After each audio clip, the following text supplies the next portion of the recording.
अदृश्य सम्राट राजस्थान के तपते रेगिस्तान में एक प्राचीन किला था, कर्मगढ़। यह किला दूर से देखने में खंडहर लगता था, लेकिन कहते थे कि यहां हर रात एक अदृश्य सम्राट की परछाई जागती है। कोई नहीं जानता था कि यह कहानी सच है या सिर्फ एक लोक कथा, लेकिन जो भी इस किले में रात बिताता वो कभी लौटकर नहीं आता। एक दिन नील नामक एक फोटोग्राफर और उसकी दोस्त आद्या, जो लोक कथाओं पर रिसर्च करती थी, इस रहस्यमयी किले में पहुंचे।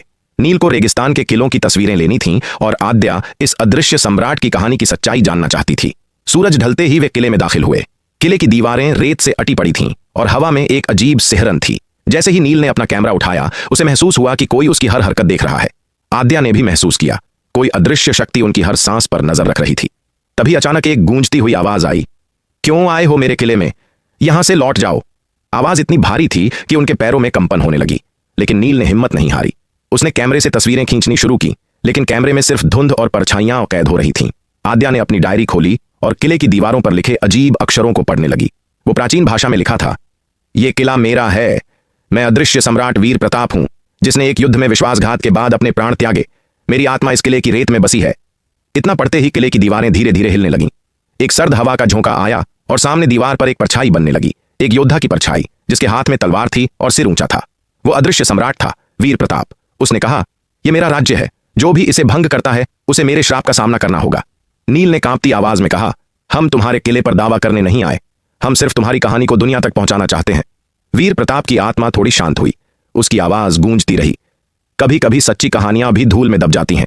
अगर तुम मेरी कहानी को ईमानदारी से कहोगे तो शायद मेरा श्राप टूट जाए। फिर सम्राट ने अपनी पूरी कहानी सुनाई। उसने बताया कि कैसे उसके ही मंत्री ने उसे धोखा दिया, कैसे वो अपनी प्रजा की रक्षा करते हुए वीर गति को प्राप्त हुआ, लेकिन उसकी आत्मा कभी चैन नहीं पा सकी। उसकी परछाई रात में किले के हर बुर्ज पर घूमती, अपने राज्य को सुरक्षित रखने की कोशिश करती। नील और आद्या ने उसकी कहानी को ध्यान से सुना और अपनी डायरी में शब्दशः लिखा। जैसे ही उन्होंने आखिरी शब्द लिखा, किले के चारों ओर एक सुनहरी रोशनी फैल गई। वीर प्रताप की परछाई थोड़ी देर और दिखी, फिर उसकी आवाज आई, अब मैं मुक्त हूं, धन्यवाद, लेकिन ध्यान रहे, इस किले को छोड़ दो। अचानक किले की दीवारें हिलने लगीं, रेत के गुब्बार उठने लगे। नील और आद्या ने दौड़ते हुए किले से बाहर निकलने की कोशिश की। जैसे ही वे बाहर पहुंचे, किले की दीवारें भरभरा कर गिर गईं और जहां कभी कर्मगढ़ किला था, अब वहां सिर्फ रेत का मैदान था, एक सूनी वीरानी जिसमें वीर प्रताप की आत्मा की शांति महसूस हो रही थी।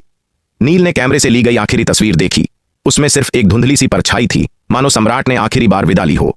आद्या ने अपनी डायरी में लिखा, कभी कभी कहानियां सिर्फ इतिहास में नहीं, आत्माओं में भी बसी होती हैं। हमने अदृश्य सम्राट की कहानी को शब्द दिए, अब वो हमेशा जीवित रहेगी, हवाओं में, रेत में और लोक कथाओं में।